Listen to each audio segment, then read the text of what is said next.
6 holiday recipes to borrow from cultures around the world. Think of the foods that typically grace your holiday table. What comes to mind? The traditional holiday dinner is often portrayed as a roast bird with all the fixings, but that's not necessarily the case for many Americans. The United States is a melting pot of ethnicities, and the dishes served at many holiday tables reflect these diverse backgrounds. I spoke with several foodies who are either immigrants or have strong cultural ties, and they shared the assortment of international foods that take center stage at their holiday feasts. They all represent different regions, the Caribbean, the Middle East, and Europe, to name a few, but all of the dishes sound approachable and appetizing. If you're thinking of switching things up this year, have an adventurous palate or haven't yet found dishes worthy of being staples on your holiday menu, why not expand your horizons abroad? Here are some favorites to try. As a child, I thought everyone celebrated Christmas with antipasto, lasagna and meatballs. It wasn't until I reached adulthood that I realized the uniqueness of this situation. My paternal great-grandparents emigrated from Italy, and their food customs have been passed down through the years.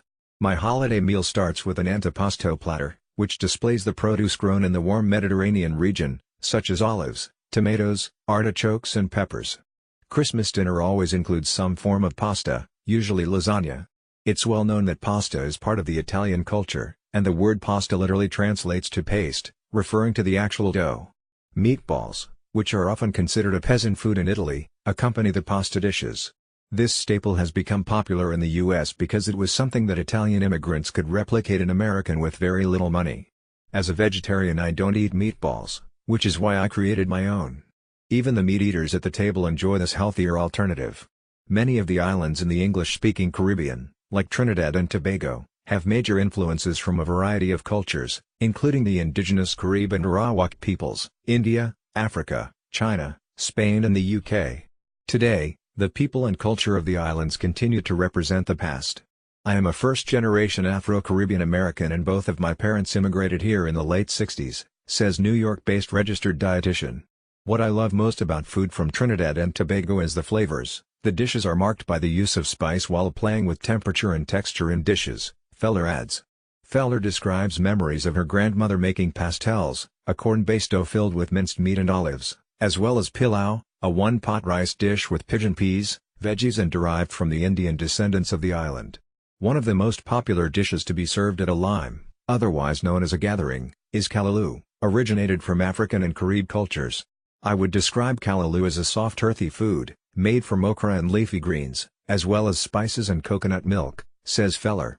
The callaloo is usually served with cornmeal kuku, a savory, thick and creamy spiced version of polenta.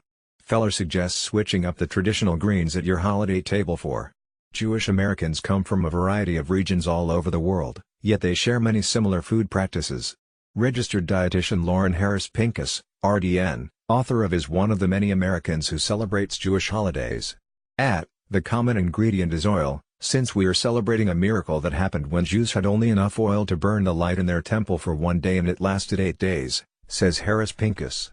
With that oil, Jews traditionally make potato latkes and jelly donuts. Another common holiday dish is brisket, which is believed to have become a popular Jewish staple because it's a kosher cut of meat from the front of the animal. My great-grandma was born in Hungary and paprika is the dominant spice in many of our family recipes, like paprika chicken, adds Harris Pincus. As a registered dietitian, Harris Pincus lightens up the traditional holiday cuisine with and her rendition of while most Jewish dishes historically contain chicken fat, we have adapted recipes to include healthier fats like olive or other liquid oils, she says. Masha Davis, mile per hour, road, immigrated to the U.S. from the Ukraine as a political refugee when she was 7 years old. After arriving in the United States, my family continued to eat traditional Ukrainian and Russian foods, especially during the holidays, says Davis. The majority of traditional Ukrainian foods represent the climate and diet of the peasants. Root vegetables, like beets and potatoes, are the primary components of many dishes, as well as other foods like mushrooms and cabbage. Probably the most well-known dish is borscht, a vegetable with beets, potato and cabbage.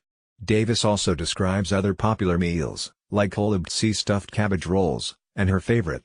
It literally translates to herring under a fur coat, which makes all my American friends giggle, says Davis. It doesn't need to be the holidays to whip up a simple soup, but this vibrant dish will definitely add color to your holiday table.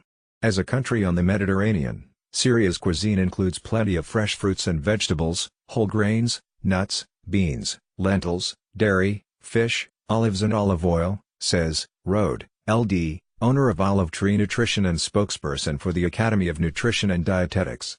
Al-Bouchi was raised in America, but it was important to her Syrian family that she learned how to cook their traditional meals. Above all else, one of the predominant foods in Middle Eastern celebration is anything sweet. During the holidays we make traditional sweets such as mamul, which are date and pistachio-filled pastries, baklava and rice pudding, says Al-Bouchi. The reason for this dedication to desserts is not entirely understood, but it sounds delectable. Main meals always include a lamb dish with a rice or friki, a wheat grown in the Middle East. Many suggest leaving the sweet making to the professionals and heading to the bakery to try some of these delicacies. Something you can make at home, however, is Pakistani cuisine as a blend of foods from the Indian subcontinent and Central Asia. Spices, like cumin, carom seeds, garam masala, cardamom and saffron, are a huge part of South Asian cuisine. Owner of Desilicious Road is a Pakistani Muslim. My holiday table always contains some sort of curry, such as chicken or lentils, dal, she adds. Devier notes that ethnic vegetables, like bindi, okra, and bangan, eggplant, are usually cooked in tomato-based sauces with traditional spices and served with traditional breads, called chapati, paratha or naan. No South Asian feast is complete without a biryani, a traditional mixed rice dish, or zarda, a sweet yellow rice with nuts and dried fruits, says Devier. Try Devier's version of chicken and lentil curry, known as, or the traditional sweet rice. Want more tips like these? NBC News Better is obsessed with finding easier, healthier and smarter ways to live. And follow us on, and